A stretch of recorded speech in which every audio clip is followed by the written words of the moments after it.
because we're here. Welcome everybody. This is the last of our iEngage together and apart classes. As I was just mentioning, we're gonna kind of give you the opportunity to reflect back and maybe share something that stood out for you. And then do that is a way of kind of setting up where we are today, which is going back to our very first week, this concept of two homes. And we're going to address what would it mean to have two homes and to be together, and what does it mean to have two homes and to be apart. So I'm going to pull up, I'm going to take that ampersand out, or maybe elevate it, you could say, and we'll consider each a little bit separately. And in order to do that, we're going to recognize that North American Jewry and Israeli Jewry may have to do something, give of themselves to be productive in this relationship. And then we'll turn to ourselves and what it means for us to be at home. Okay, and if I don't get to it because I want to have the conversation, please know that the last slide, when you get it, has recommended materials, which are really just like extensions of stuff I bring you today, and also podcasts that explicitly come out of the Hartman Institute, one of which is for iEngage specifically, and the other is this sort of North American iteration of the same thing. So what I'm going to do is, before taking your favorite texts, again, we're right here at the end, walk you through these different steps of what we've done, right? And that might trigger, oh yeah, I remember that, this passage from the Torah or from later in the Tanakh or, rabbinic literature or some random thinker, we'll be able to pull those out. So the very first week, the concept of story, you've all know Harari saying, like, when we want to know who we are, we should look at the stories we tell about ourselves, particularly when it comes to not just individuals, but to societies. The stories that we tell give meaning and purpose. And a particular Jewish story is this notion of Avram going from his homeland originally, and then still living kind of with his father in Haran, and then leaving at God's behest to start a new journey and to go to the promised land, to go to Israel, except that he gets there and there's a famine, so he leaves, he goes to Egypt. So from the very beginning, we have this notion of a homeland that we don't always live in. And what does that mean? What does it mean in contrast when we're in exile versus when we're living there, or when we are happy in exile versus longing to return? And in particular today, when the Jewish population on Earth is comprised most significantly of something on the order of 6.5 million Jews in North America and 6.5 million Jews in Israel, right? And so even though there are Jews elsewhere, those two very large, in theory, safe populations create this kind of new reality of two homes. Then we spent a week trying to figure out, well, like, what does the Jewish story really encompass? The Judaism of being, which Rabbi Beals took from our class and wrote a nice piece for the Kol Shalom. So I recommend you seek it out when Chaim publishes it. And Judaism of being is the Judaism that we're kind of born into.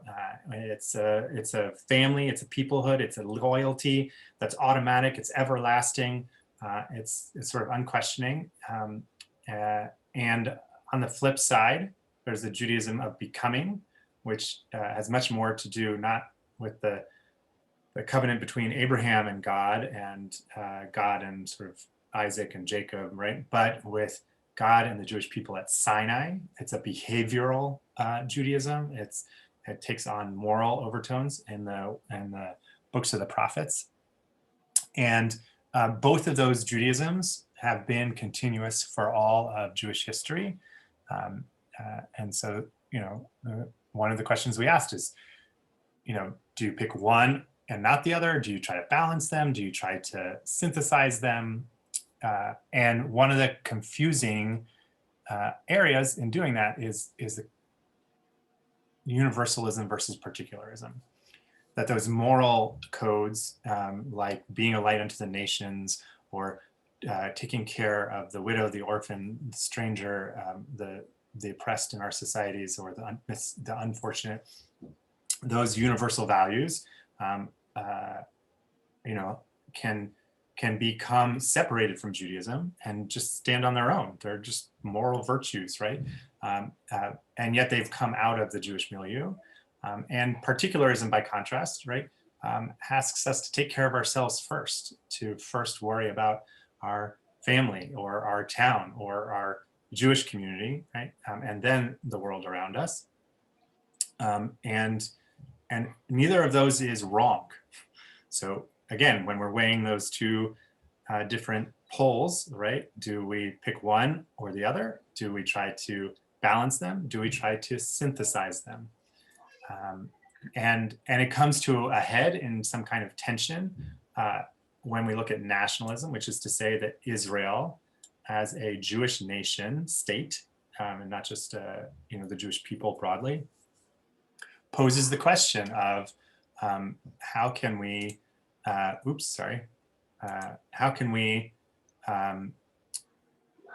express loyalty to the Jewish nation in ways that don't go to the worst we've seen in human society, like fascism or ultranationalism, with sort of like white supremacy as an example of that.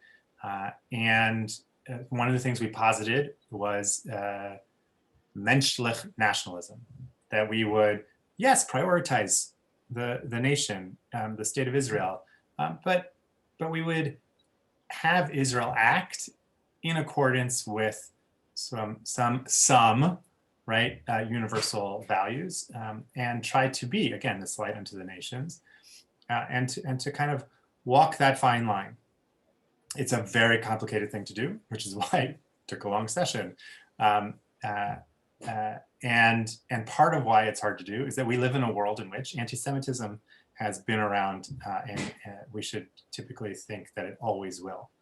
By which I mean that from the time we were first a people in Egypt, we go from being a group of tribes with Joseph and his family joining him in Egypt and settling in the land of Goshen, to a new pharaoh who names us as this like problematic people, too numerous.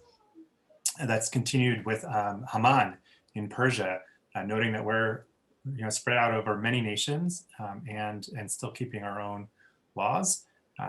And so this sort of pressure from what I will say is the right, meaning from nationalism of the nations in which we find ourselves, sees us as other and vilifies us for it. It took the most grotesque version in the Shoah, in the Holocaust under Nazi Germany, right? And few short years later, we flipped from the ultra-right to the ultra-left, and we had the Soviet Union accusing Jews of being overly strong, and publishing the Elders of the Protocols of Zion, saying that the Jews control all media, money, banking, etc., and using imagery to portray Israel in particular as the new Nazis, vis-a-vis the Palestinian population in particular. And so from the left, Jewish power seen as, right, again, from their perspective, worth vilifying. And in order to address that, the key thing that we were supposed to take out of it is to spend a little less time accusing each other of anti-Semitism, or not calling out anti-Semitism on our own side, and to be clear that, like, if I'm going to call out, if I'm on the left and I call out anti-Semitism on the right, for like the Proud Boys or whatever else, I can't only do that. I need to recognize that some of the people on the left are also behaving anti-Semitically, whether that's boycott, divestment, and sanctions in its organizational format, not necessarily the people or a particular chapter, but like the sort of charter of BDS, or members of the left who associate with Louis Farrakhan or other figures who are clearly anti-Semitic, right? And the same thing goes for people on the right. You can't just call out, right, the Linda Sarsours and the Tamika Mallory's of Black Lives Matter or of the women's movement without recognizing, right, that white supremacists marched not just in Charlottesville, but were present and saying anti-Semitic things at the insurrection at the Capitol. So right and left anti-Semitism is real, and Jews should not, right, call out other Jews without, being sort of in the process of calling in what's going on around us. And that plays into dual loyalty and identity politics, because as we start to feel right and left within our own space, we can play into the hands of those who accuse us of caring only about the Jews and not America, or only about Israel and not America. And to avoid that charge, right, we need the wider perspective of, look, everybody has multiple loyalties. It's normal. And if we take the Louis Brandeis model, the more we engage in those kinds of loyalties that help make our world a little smaller, the better we might be at being American patriots, because American values are supposed to call for brotherhood and for a kind of mixing of multitudes in a way that makes us stronger for expressing our multiple identities, a kind of e pluribus unum perspective. Or you can take the Michal Biton version of that, which is the kind of very contemporary, postmodern, whatever, which is that we have lots of identities. And just because I say that I'm not comfortable sitting in this particular session or this particular coalition does not mean that I reject all of your politics, right? She very much supports the women's movement and progress for people of color, but she didn't feel comfortable at the second Women's March in I think it was 2019, because, right, the leaders hadn't done enough to make clear that Jews were welcome. And at the same time, she fully supported, in particular, Jews of color, African-American Jews, and Black Jews participating because, and Gary, this goes a little bit to the video I think you were talking about, right? When we have multiple identities, it's good to have Jews whose identity fits being present be a part of the conversation. So whether it's an LGBTQ question, whether it's a kind of like what's a good sort of anti-Iran deal because we need to be tough with Iran position, right? We need Jews in the room. And it doesn't matter, Republican, Democrat, or any other sort of pseudo party, right? Or movement, right? Jews being part of the conversation means, right, that Jews whose identities also line up there can help, and that we are kind of fulfilling whatever it is that the Judaism of being and becoming is meant to address, right? And we need to recognize that, again, every person has their own history, their own background, and and generation, and so they're going to approach these questions differently. Which begged the question for last week of how do we come together? And we looked at lots of different models. Family, which we've already said is kind of tricky. Consumer, which is a little too it's too thin and kind of doesn't have lasting power, although we could try. We looked at investors and partnership and shared belief as a way of kind of maybe helping to add thickness to any of those particular things. And I presented this sort of proposition that there's a kind of partnership called chavruta, where we have a mutual covenant. It's not just like a financial agreement. It's really much deeper, and it's got that piece of shared belief behind it. And in a pluralistic framework, if we agree that our belief, if we put our beliefs into a pluralist framework, like Hillel and Shammai, then we might find room, just to review this one little piece, to be clear about what we are going to be pluralist and just sort of like sit side by side, what we're going to tolerate, meaning like I know or I think that I'm doing something better than you are, but I'm going to keep talking to you, versus something that's deviant that I don't want no part of. And even within deviance, to have tolerable deviance versus intolerable deviance. So tolerable deviance, I abhor your behavior, right? But you as a person are part of my community. How can that help me to create a new notion of family where, like at the Thanksgiving table, there are certain things we might not talk about because there's enough that we do. And maybe if we just keep the relationship going, that we'll find a way to talk about those things we're not comfortable with. It was an imperfect solution. I acknowledge that. And that leads us to today. So like I named a couple texts, some ideas as I went through. Any favorite texts, any sort of source material that stood out to you over the course of our 7 prior weeks together?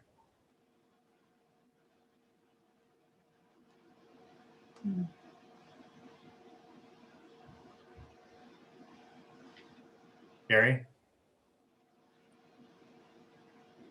Maybe it's that video you watched that I recommended. Yeah, the video I watched today, which was referred to in our last class at the end, if you felt you wanted to watch it, from 24:30 to 52:37, there was a rabbi from a synagogue and this Israeli. And again, they talked about some of what you just said: shared believers, partners, investors. They seemed to feel that he seemed to feel that we as Americans had to roll up our sleeves and fight for what we want or dream about, just because of basically what's happened over, say, a period of time. But he was also referring to a brokenness in America versus something we accept as democracy as a continued experiment, where we're more tolerant in America, whereby if something happens in Israel, his opinion was that we as Americans look at Israel, it could be a shattered piece of glass with some, I can't read my writing now, some things you had to put together, so that we in America may be harsher on Israel because Yes. we're here for some things they do.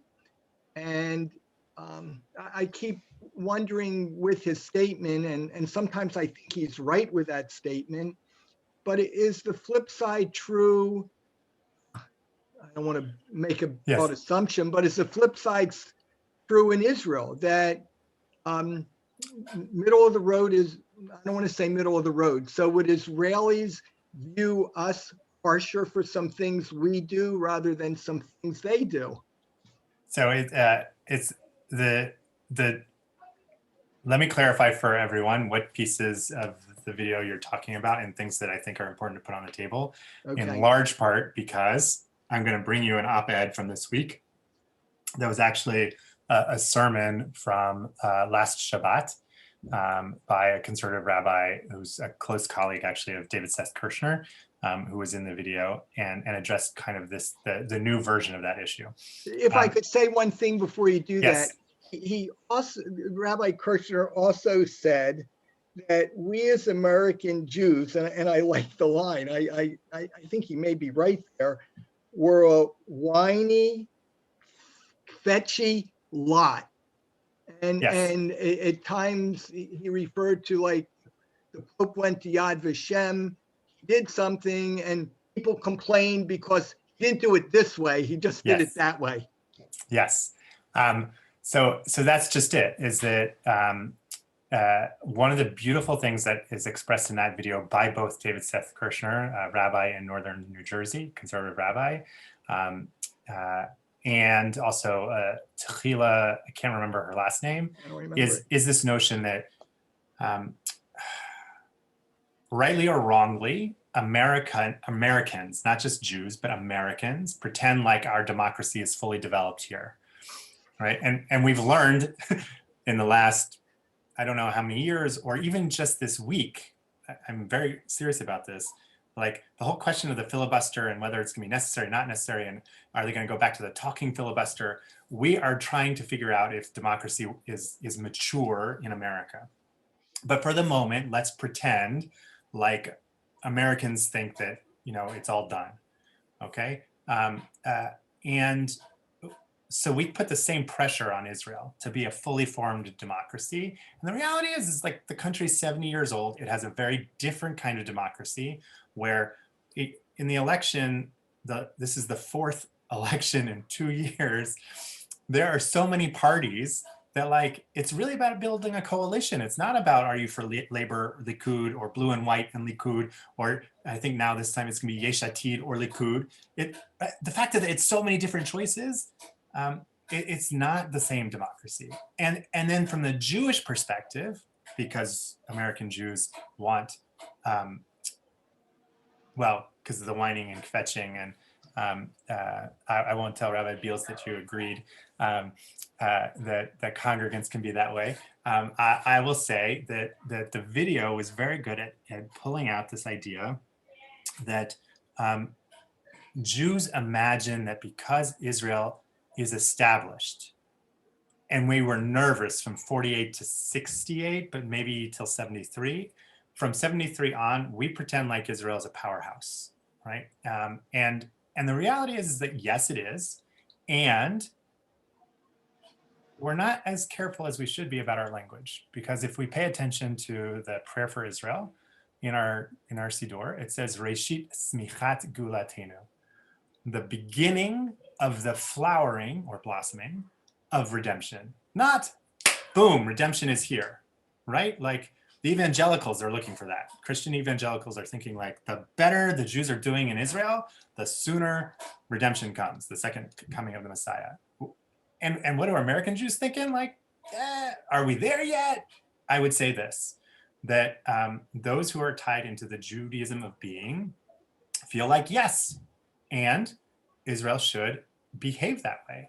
And people who are tied to the Judaism of becoming are saying Israel has a lot of work to do to develop its moral muscle. Having the code of ethics for the IDF is a step, but it's only like part of the larger whole, right?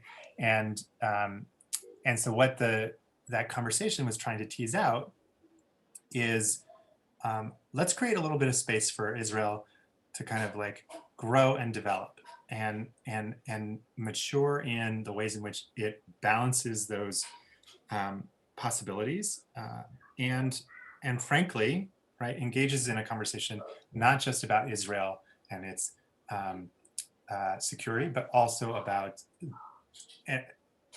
Zionism, right? And we've talked a little bit about what it means to expect the world to come to Israel versus to be comfortable somewhere else.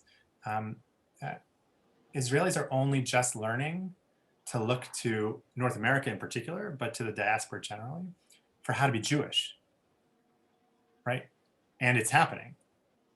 So the more room we give to Israelis, particularly secular Israelis, to explore Judaism through a diaspora lens, the better that conversation might go. But we put a lot of pressure on Israel to be ready today to be the best it can be. And that's, we somehow have a lot more patience with the zigging and zagging of American history, or whatever language of the, the moral arc that bends towards justice, or Obama had a very clever version of, the zigging and zagging, right? We pretend that America kind of eventually will get there and that's okay. But we want Israel to be there right away. And that's not fair. Other texts or things that are coming alive before we dig in? Yeah, absolutely. It was great material. And again, I want to get to, we're actually going to study brand new text based on a sermon that addresses that very kind of issue. Jeremy? Yes, Lori. I had two. Go for it. I liked that Israel should be a light to other nations. And I also liked the line about that admonishment is part of love, or yes, loving rebuke. Yes. So I thought those were good and interesting. Absolutely. So just to kind of share with everyone, I brought a number of possibilities. I won't go through all of them, but Lori is picking out Isaiah 49, where we're told, "Venaticha." I gotta make sure I'm not covering the Loor Goyim, to be. I've given you to the world, essentially, to be a light to the nations, and that took a couple different forms, for what it's worth. The text right in my slide deck before this, well, here's the one after, has this: every person shall sit under their grapevine and fig tree that George Washington, that is, really liked, right? So that somehow, right, are beating our swords into plowshares and spears into pruning hooks, is this version of a kind of helping the world be a better place. And was there another version? No.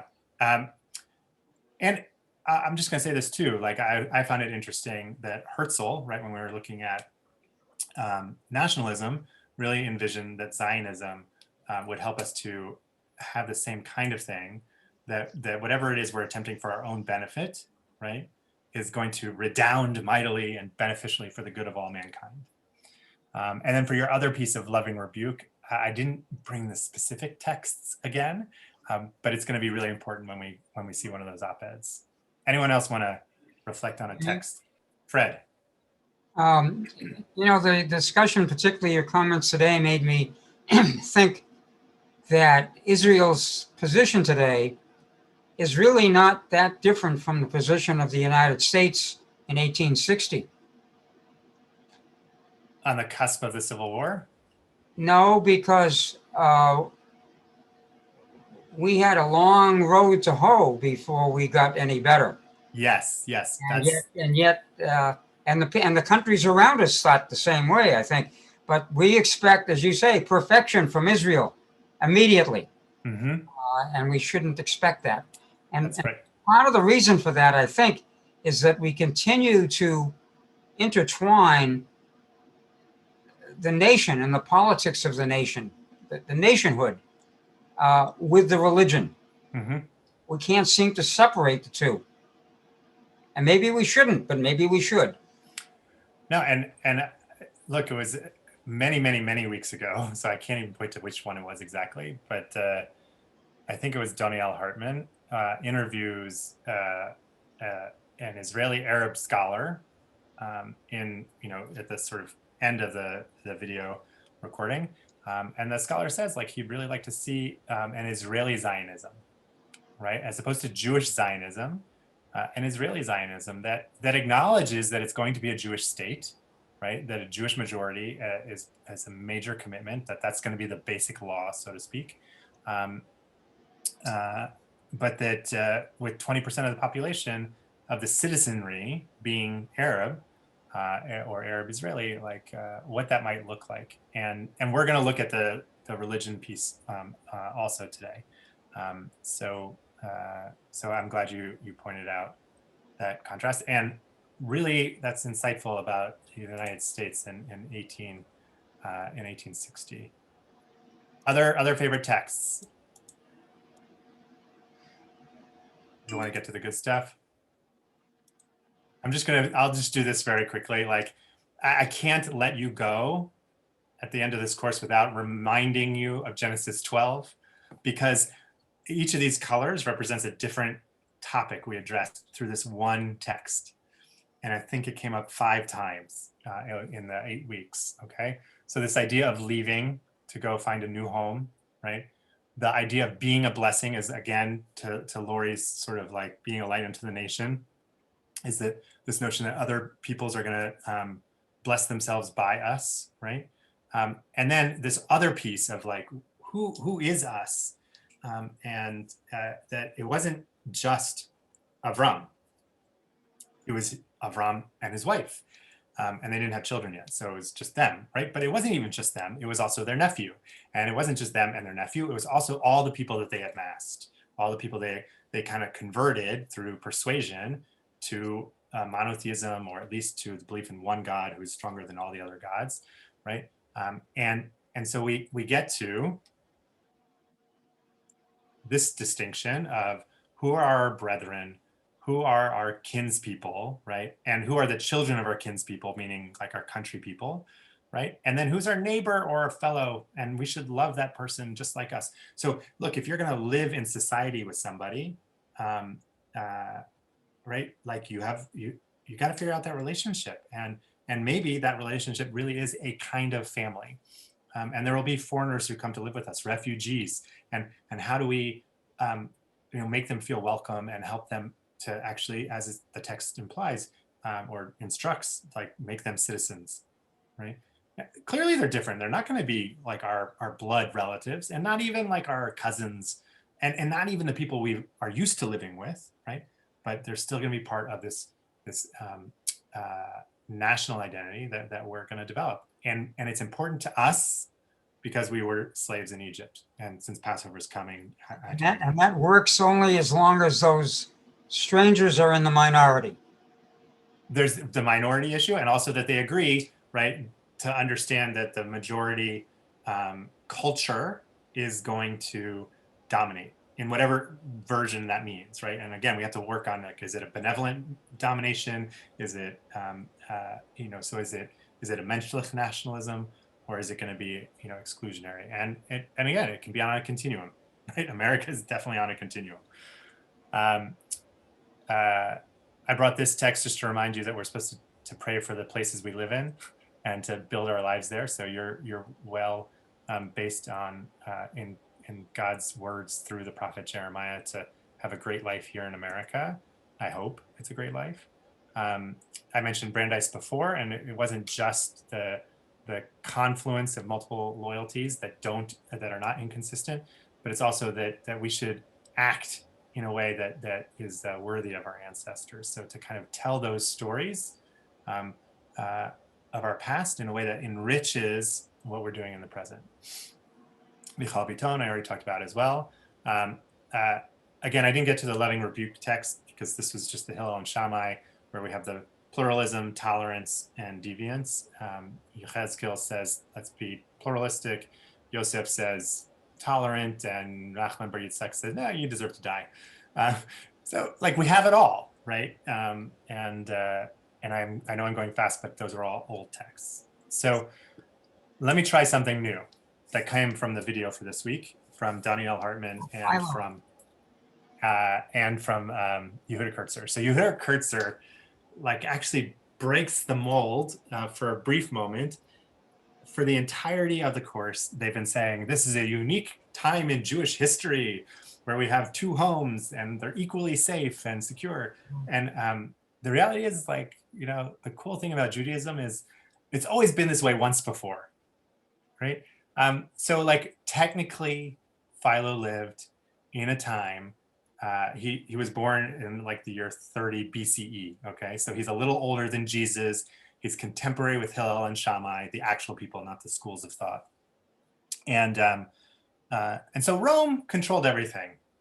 Just to be clear, the Roman Empire was in charge, okay? But for the most part, Rome left the Jews alone in what they called Palestine. That's sort of where the name comes from.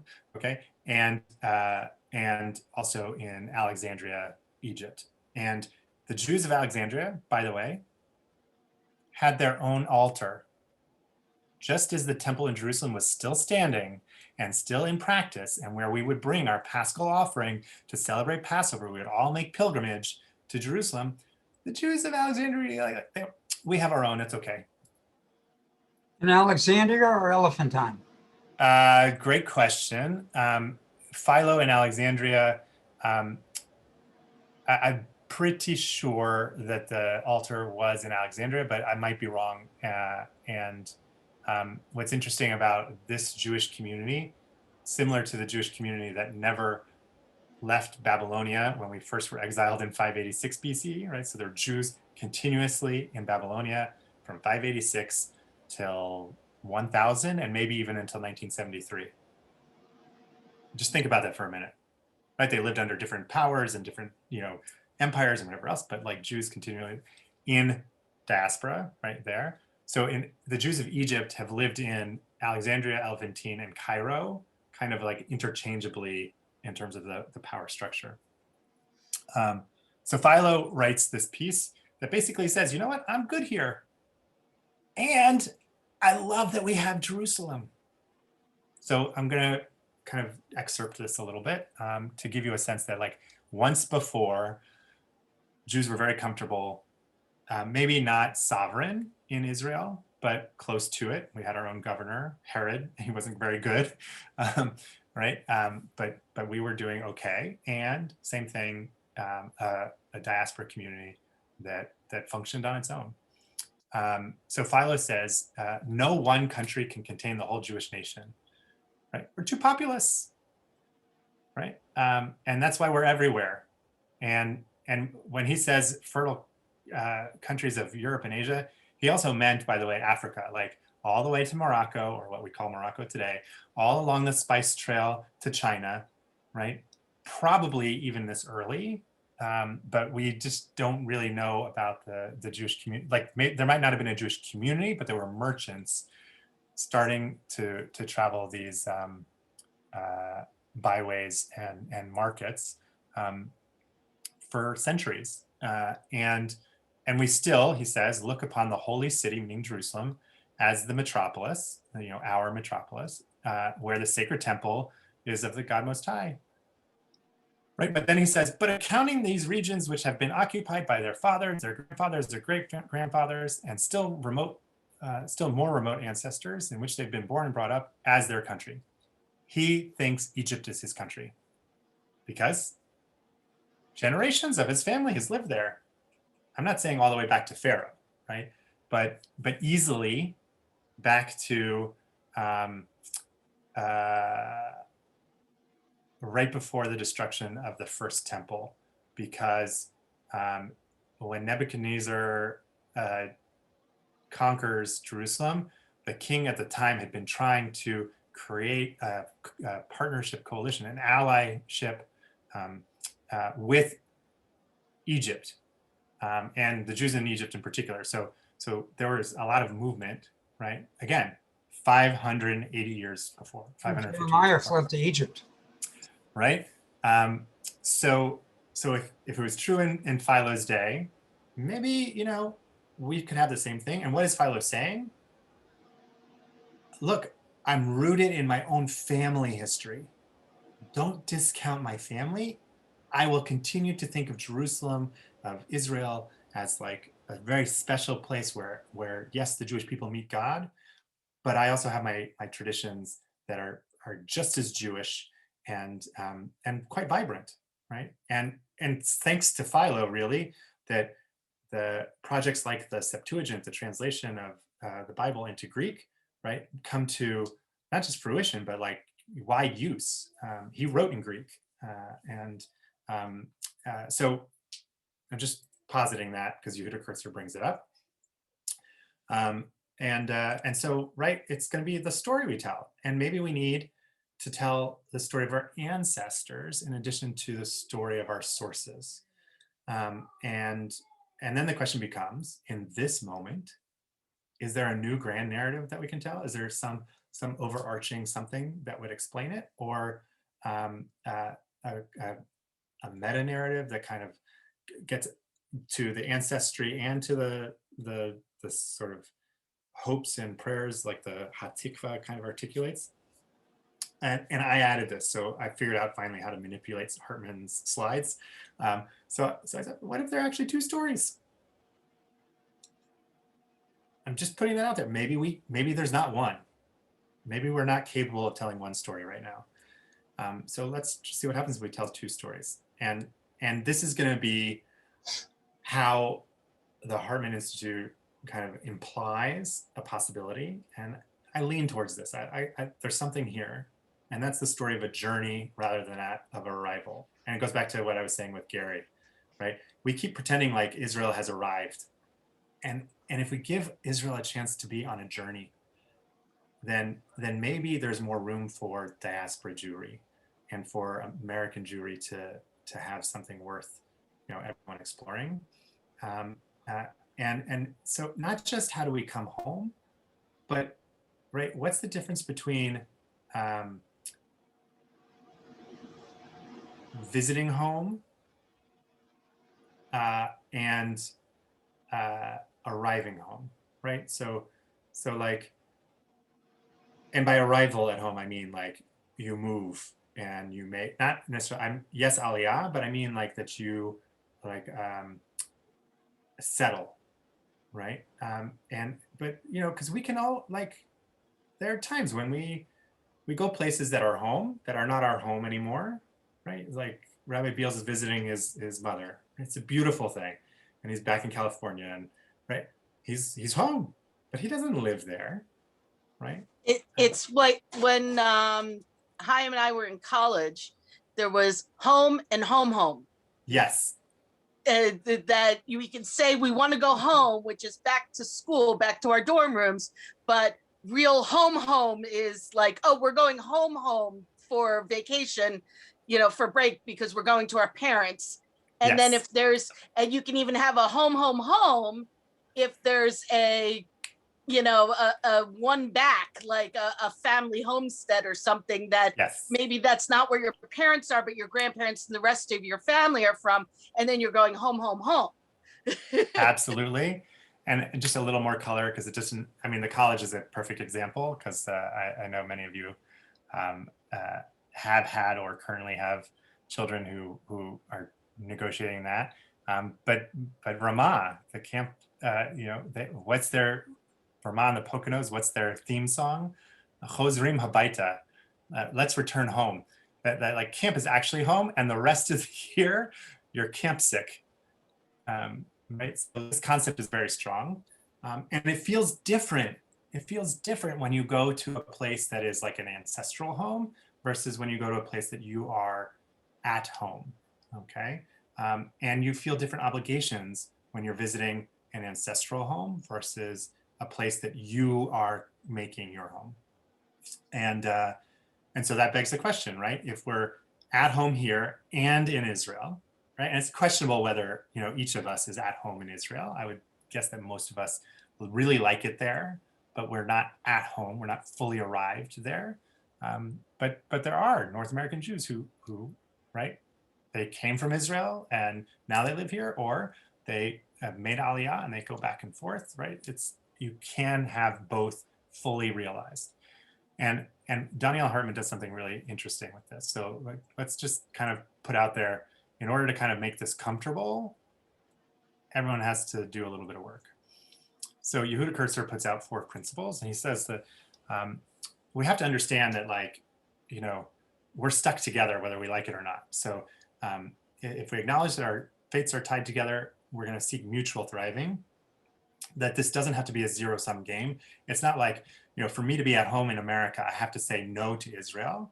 Absolutely not, right? I should support Israel. And for Israel to say, like, yeah, you should be at home here, doesn't mean we don't need you, America, right? But we have to figure out what it looks like. And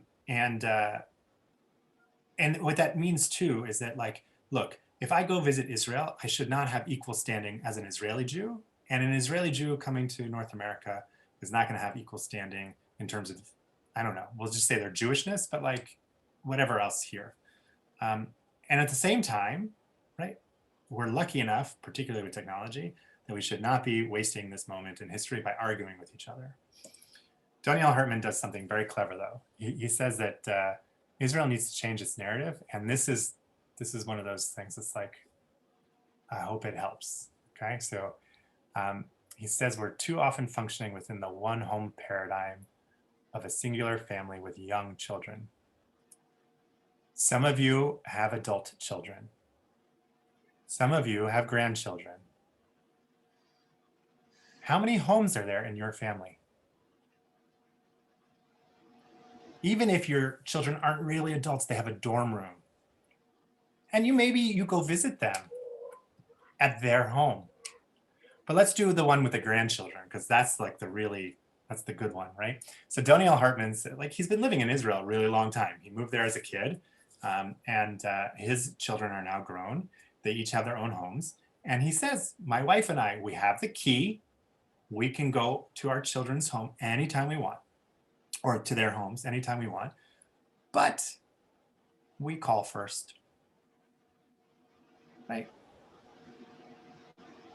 And we see what we can bring. And if they know we're coming, they'll like go out and buy a few, the things we like to eat. They'll like change the sheets in the guest room. And we're welcome in their home, but it's their home. And I'll just speak from my own experience. Like, my in-laws are very nice people, right? But, and that's a real but, okay? They parent differently than I do. And yeah, I'm not going to argue with them necessarily. I'll just say, like, it's okay for, Sophie, Max, or Toby to do this or that, or it's not okay, even if you want it to be, right? On the other hand, I know they're going to spoil my kids. That's their job. And they're welcome to do it, even if it drives me crazy, right? And it usually doesn't, but like, that's just because of who I am, not because of the system, right? So Daniel Hartman says, like, when I go to their home, I'm at home, but it's, I tread differently in their home.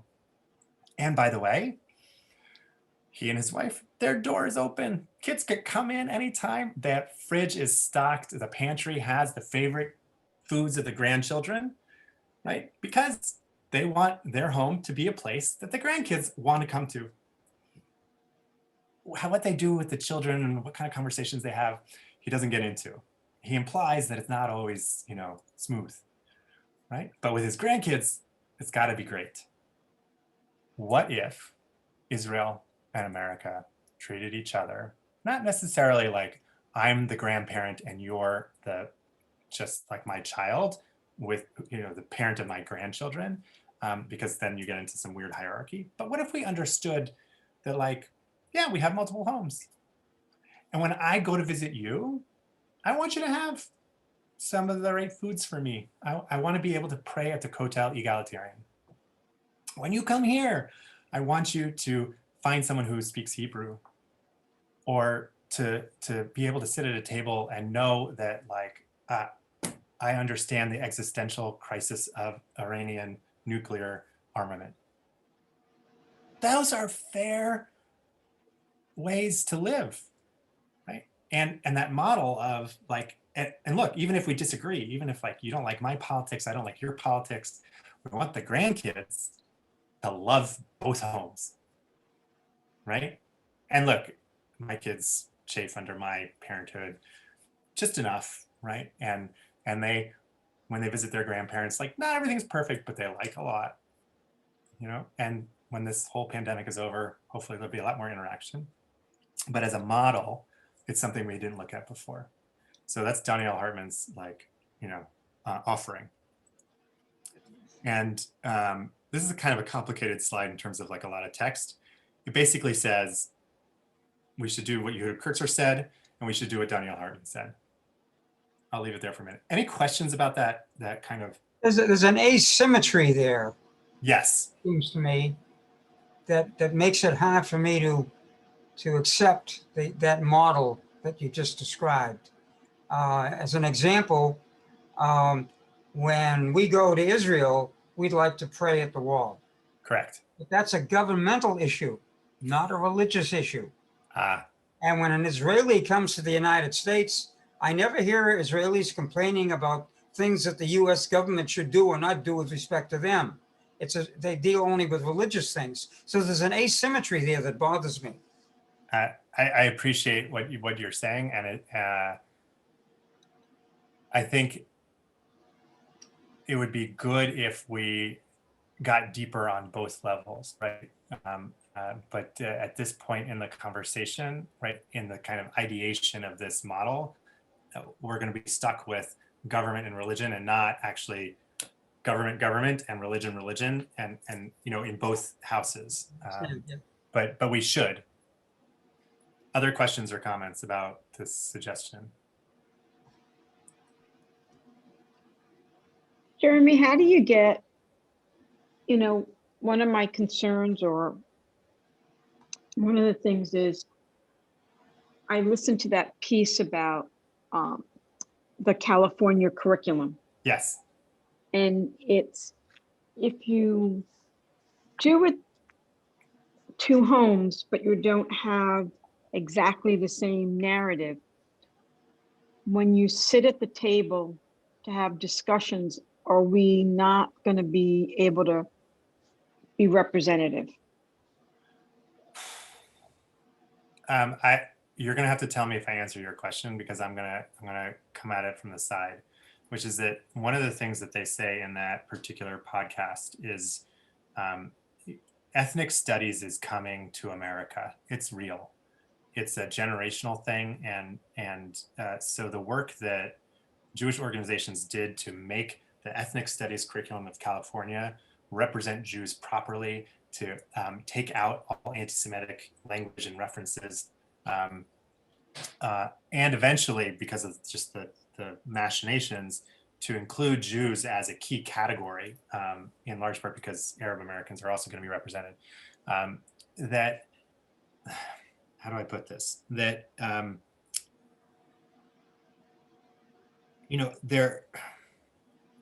there are things that your kids or your grandkids, and again, like my grandkids, I don't have any yet, right? My kids are not even close to getting married, but that they're going to say and think that represent the world that they live in, that I'm going to pass out of. And I think that is what we're trying to get at here, is that if we can enlarge our willingness to grant the other person at the table space to be negotiating their world, then it's less about disagreeing and more about helping negotiate loyalties, identities, and the world in which they live. So I put it in generational terms, but again, to kind of hard-nosed try to hit your question, I think that, like, when someone is disagreeing with me, particularly if they're like a member of my family, it might be that I can't really have the conversation, right? And so we might make a kind of rule that in order for them to be comfortable in my home and for me to be comfortable in their home, we're not going to talk about X, Y, or Z topics. That might just be best. But if we want to talk about them, right, I'm going to have to give a little and they're going to have to give a little. And that giving is hopefully a matter of, again, this sort of like understanding that we're negotiating, that I negotiated the world I grew up in, and they're negotiating the world that they are growing up in, or are also, also did grow up in.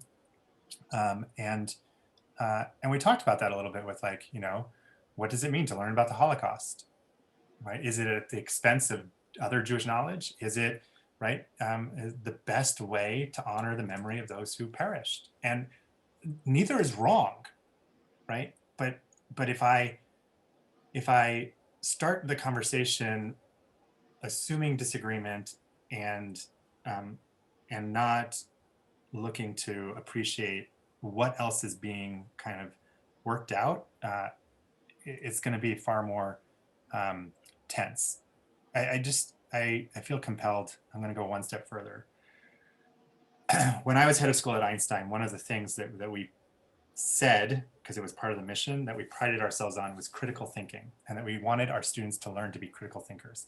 And we worked really hard at it. And I have to tell you that, like, I love it because I think Judaism is critical thinking. Like the rabbis and all these different layers and looking at text and never assuming it means just one thing. I think critical thinking is inherent and endemic to what being Jewish is about. So what do I do when our alumni come back and say, like, yeah, BDS is the right thing to do? I sat down and talked. I was like, I don't get it, because I get boycott, I get South Africa and apartheid. I don't think Israel's apartheid. That's not going to be a good conversation. Let's not go there. Tell me more about, like, why boycott divestment and why this organization. And again, you heard me earlier tonight. My language is very careful. BDS as a movement, as an organization with a charter, anti-Semitic. It demonizes Israel. It has I forget what the other D is, where, you know, BDS isn't paying attention to anywhere else in the world in terms of human rights. So like, I can't do that. But that doesn't mean that I don't think that having a conversation about boycott is unproductive. I just happen to think that boycotts are unproductive, because the more Israel flourishes economically, the better it is for the Palestinians who work in Israeli factories like SodaStream. So, but like, I had to back up and be like, you grew up learning critical thinking, and maybe we didn't give you enough tools. We didn't treat Judaism or Israel or Zionism like critically enough to allow you to see that, like, yeah, we, you know, like, not everything, that Israel's not a finished product, right? We didn't do enough of that. So I think that's the sort of place where this is trying to go. Again, doesn't mean it's easy. Doesn't mean it's not without friction. And it doesn't mean that there aren't times when you just have to say that this topic is off limits. Did I answer your question? No. I knew I wouldn't. Try again. You're on mute, though. Laura, you gotta unmute. Try again.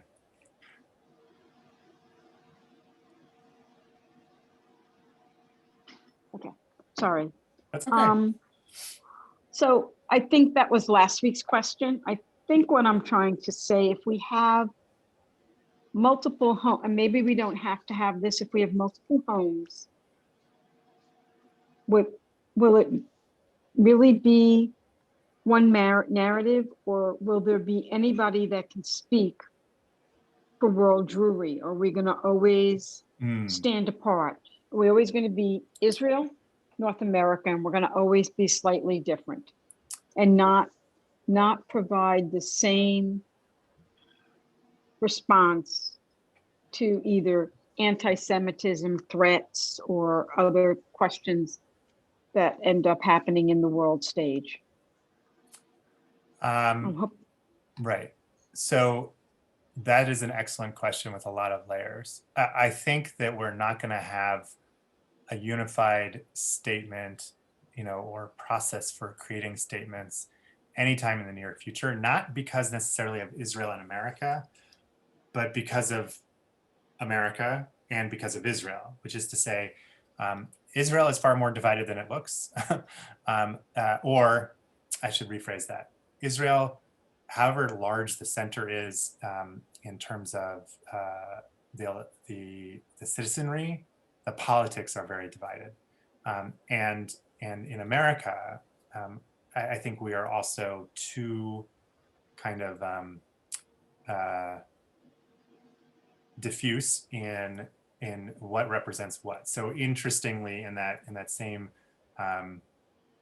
podcast, they mentioned that 50 of the 52 major Jewish organizations came out in support of their efforts with the ethnic studies program, right? So there's always going to be a little bit of differentiation. And the fact that we have to talk about 50-something Jewish organizations making a statement tells you a lot, okay? So I think that's the bigger problem for the piece of solution you were talking about. But like when it comes to facing down anti-Semitism, and frankly dealing with Iran, or I think what I'm urging here is not necessarily a kind of either or, with there being one story versus two stories, so much as like we might need time for each story to kind of develop a little bit further, so that we can find where the stories kind of weave together, and so I'm urging kind of patience, I guess, is what it comes down to. And I think it'll come out in more of what's left. So let me run through, and then we'll take more questions and conversation. I hope that was a more close answer.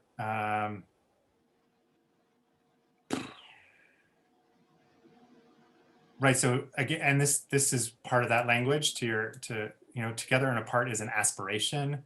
It's like we should work on this. It's a new project. And again, instead of seeing it about the divide, let's see what might unite us. And he calls it a dance, and they're nice pictures, so I brought them to you. This is like, I brought you the three blue that go across horizontally last time, and now I'm adding as this potential for healing multifamily homes where the grandchildren are fully at home. And I think too, that's what I mean about being patient, that like, how great would it be if whatever the next generation is, Gen Z, for example, if they don't have the same struggle that the millennials are having, or that, you and I are having with the millennials, let alone between each other. Yeah, Marla, go ahead. I just wanted to say two things about what Lori, I don't know if I misunderstood about us all kind of joining to become one. The experiences we Jews have in Israel versus, and not even North America, different parts. I came from California, which was a completely different experience being a Jew there than being a Jew here. And in Israel, to me, it's given that we have very different experiences. And I think unless you go and live as the other, you can't really know. And I think that causes a lot of problems of understanding. The second thing I wanted to say is, the diaspora really ensures our survival. And Yes. I have a very dear friend who all of you know, I won't name who it is, but he talks about how should we all really be together, and that our strength has come through the years from being disparate and being, having different customs. And not only can we all not be, killed off at once, but it also allows us to survive circumstances in society. So I just want to say that I feel as though sometimes we don't celebrate the diaspora, we don't celebrate our differences, we get critical of one another, and that it really is among one of our strengths, and our, we have this secret key to survival. So I just wanted to point that out. Those are great things to name. I want to say this, in case you didn't get the sense that the podcast about the California Ethnic Studies curriculum is a rich podcast to listen to. It ends with recognition that not only is that California a different Judaism than the East Coast, and I'm just going to call the spade, like Barry Weiss politicized what was happening and created a whole crazy hubbub because it helps her, helps her career, frankly. It helps her brand. Her brand, thank you, that's better than her career, helps her brand. But these California representatives, right, of the Jewish community and the people who worked on this, where it state very clearly, like Judaism looks different out there. And not only that, one of them is like a Northern Californian and the other one is a Southern, and they're like, it's different in each place. We have two states of California. Yes, so that there's beauty in that piece too. So it's a very rich podcast. And the other is that to a lot of Marla, the celebration of diaspora and the need, we're going to see some of that right here in this op-ed that is based on a sermon that Elliot Cosgrove gave not yesterday, Saturday, but last week. So we're going to name some of that. Okay. But I also want to note for everyone that I don't know exactly what week, but recently, like in the last 5-6 weeks, the Diaspora Museum in Tel Aviv just reopened with a new name that's like a bunch of initials, because instead of focusing on the diaspora as a place of victimhood and cultural kind of like valleys, peaks and valleys, but never mountains, they've recast the museum to be much more appreciative of what diaspora Jewry has to offer. And so now there are cultural artifacts from like all over the globe that represent Jewish life outside of Israel. And it's a wonder. I have to go back there because I remember being indoctrinated in the old ideology at the Diaspora Museum. So there's that too. All right. So Rabbi Cosgrove, and I want to do this quickly enough that we can also discuss anything else from the whole course. I excerpted here. So the beginning paragraphs talk about the Supreme Court decision to affirm, and I think we talked about this a little bit at the end of last week, that Reform and conservative conversions in Israel will work for the law of return. So again, someone who's converted by a Reform or conservative rabbi in Israel is allowed to become a citizen automatically of Israel if they weren't before, because now they're Jewish, okay? It just so happens they won't be able to get married because the Orthodox rabbinate is still in charge of marriages, but for the law of return, you're accepted, okay?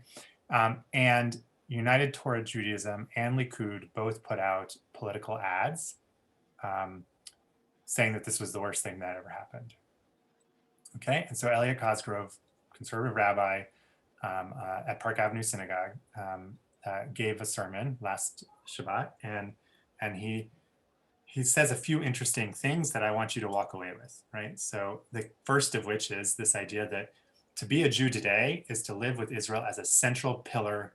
Wait a minute, I want my pointer. A central pillar to my religious life, okay? So and this goes to Marla's point, right? Unless you've lived there, I don't know that you actually have to live in Israel to like understand Israelis, but you know, you have to make it as important as prayer, mitzvot, Torah study, or tikkun olam, right? And because that's his example, that's what he believes, that's what he tries to have his congregation live up to, and I think that is the model that fits into what Daniel Hartman and Yehuda Kurtzer were trying to get at in terms of each side giving a little. Make Israel a central pillar, and that means visiting at least once, right? It means reading the news not just for the security situation, but for the actual people. It means when there's a shaliach or a shlicha in our community, getting to know him or her, right? And understanding Israel as as a country of actual people. And he says, like, but he's being asked to choose, because the headlines coming out of Israel is that diaspora Jewry is being told to choose between our Jewish lives and our support for the state of Israel. He goes on to say more, but the key is, right, those ads called Reform and conservative Jews dogs and clowns. I put it all in like a reddish color because it's like awful. And what does he say, Marla? At the very moment the non-Orthodox American Jews are being asked to stand in the breach against the forces of BDS, defending Israel in the court of public opinion, that's when you want to tell us you don't believe our children or grandchildren are Jewish, right? And as one of my colleagues, because his colleagues are my colleagues, how can I fight against the delegitimization of Israel when the government of Israel delegitimizes me? Right? That's how he feels. That's how some of us feel. And I just want to say this too, that I excerpted somewhere in, 85% of AIPAC's membership is constituted by self-identifying Reform and conservative Jews, right? So like, Marla, I don't know if your friend is, oops, I went too far, is an AIPAC member, right? But like, there's reasons why AIPAC is significant, not just in the Jewish community, right, but in the Israel and American relationship. and Israel needs to recognize, right, that diaspora Jew, in particular in North America, takes seriously its duty to uphold that pillar of our identity that is Israel. And so he goes on at the end of his thing to say, pick on any number of challenges facing Israel, just not your own brother, right? And you know, the other challenges of COVID, the oil spill. I think in the longer text here is Iran, right? And he goes on to say the only way we'll get there on the long journey ahead of us, going back to that idea of the story of journey, is if we do so together. So I think what I'd like to do is ask you to think about journey. Just hold on to that idea. I want to show you one more thing that I'm not going to get into, but I want you to see what it is so you can do it on your own. And then open up the class, because that journey piece, I think, is our key lesson to walk away with. So I also brought an op-ed from Yossi Klein Halevi, which basically tells you why he wants people to vote for Yair Lapid, why he's voting.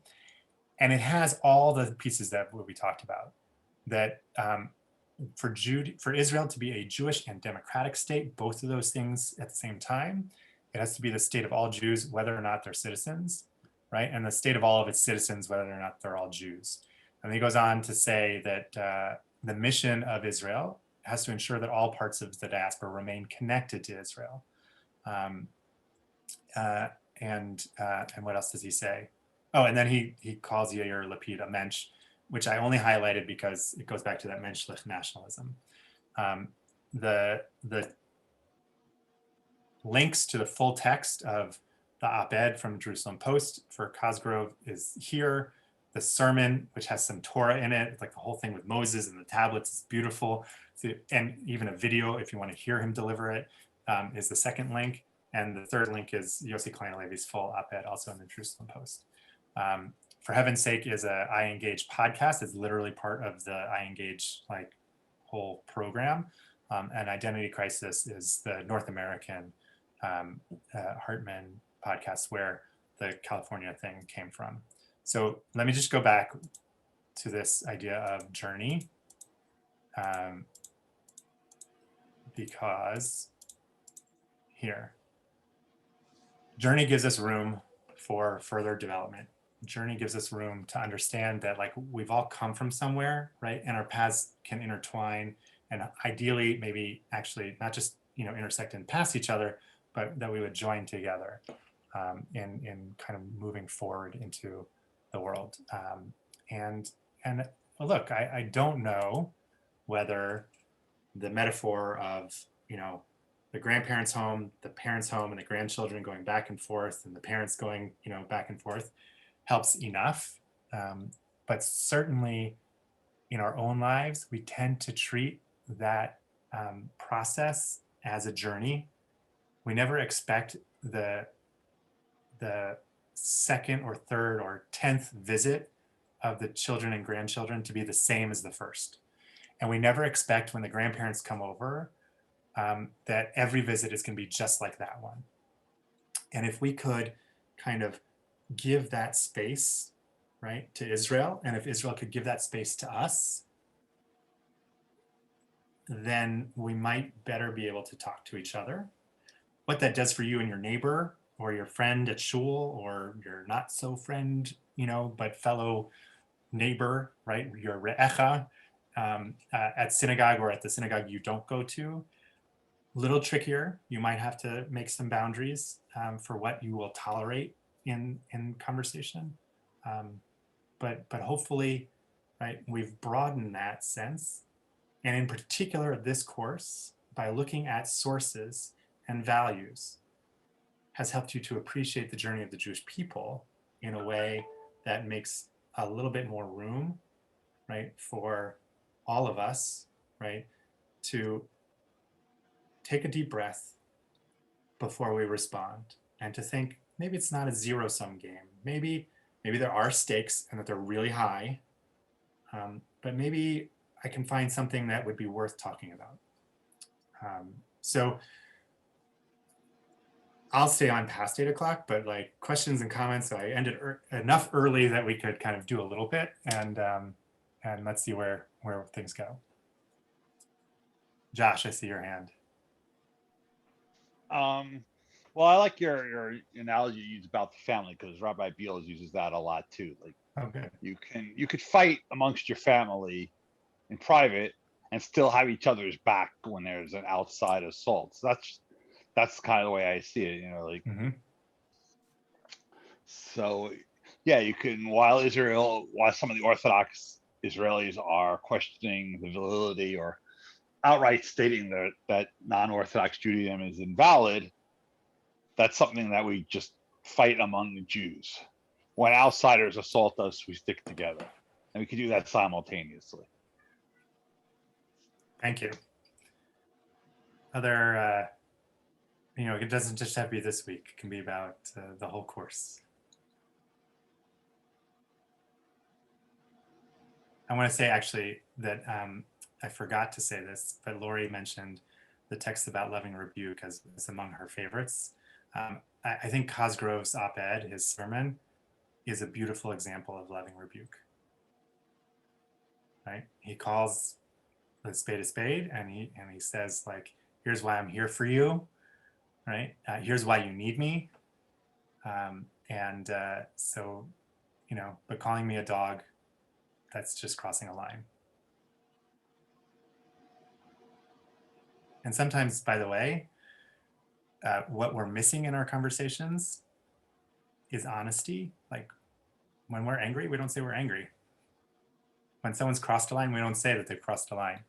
And so sometimes they call it courageous conversations or fierce conversations. Sometimes what we need to do is actually just like put our cards on the table.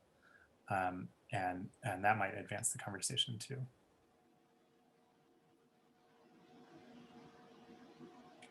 Jill, are you trying to come off mute or no? I couldn't tell from the way you're leaning. We've existed for so long, 2,000 years without a homeland. I agree that's a strength. And here we are trying to solve a problem that's only, 70 years old. Correct. And thrashing around and tearing our hair out because we can't solve this problem. Very short term. And right, and it's hard to be patient with that, right? And not for nothing too, right? Halfway through those 70 years was a radical shift from Israel, at least in the international discourse, being on the defensive, out of like lack of power, to having to defend itself, right? Like to have some power, and then in the court of opinion, right, defend itself, and who knows what's next, right? Hopefully something a little less complicated, and that would make it easier for us in America too. Anyone else?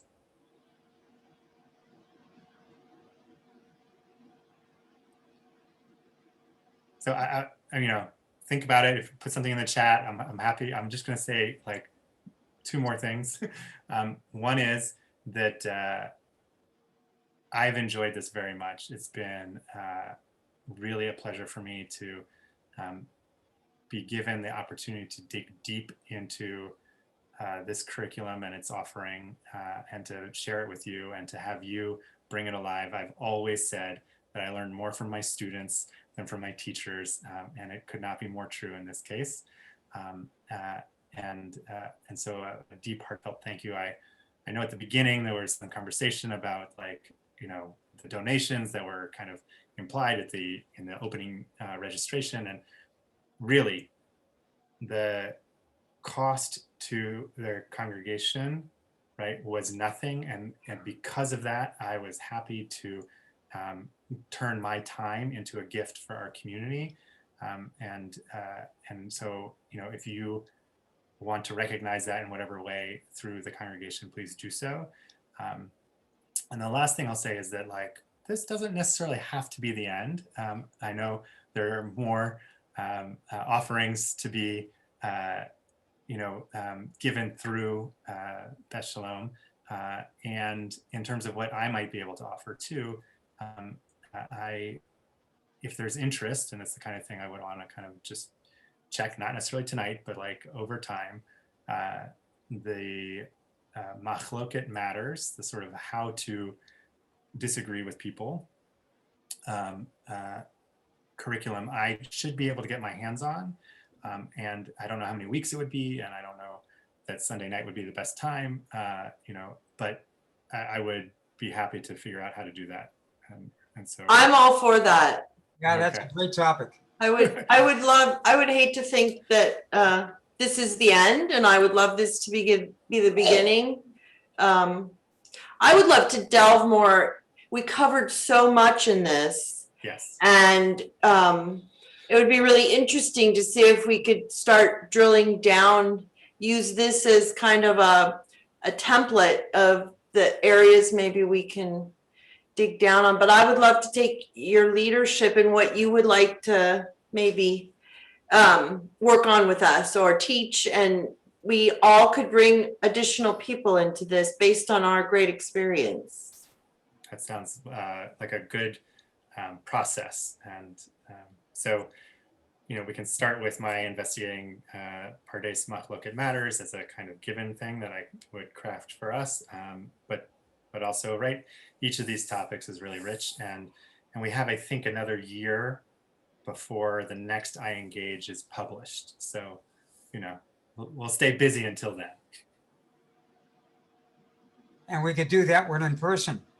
Yes, God willing. We don't even necessarily have to wait until that one. Thank you again, Jeremy. Thanks everybody for coming. I'm going to miss everyone on Sunday nights. Do something for Israel and being Jewish on Sunday nights. Absolutely. All right. Good night and thank you. Sure, call. Good night. Yes, thank you, Jeremy. Thank Good you. job, Jeremy. Jeremy, very interesting. Good. Thank you. That's good. Sorry I was late tonight. That's all right, Happy Jay. Healthy Passover, everybody. Thank you so Yes. much, Jeremy. Chag Kasher v'Sameach to everybody. You too. Yeah. Sameach. Thanks for your time. Mute. Jeremy, I love seeing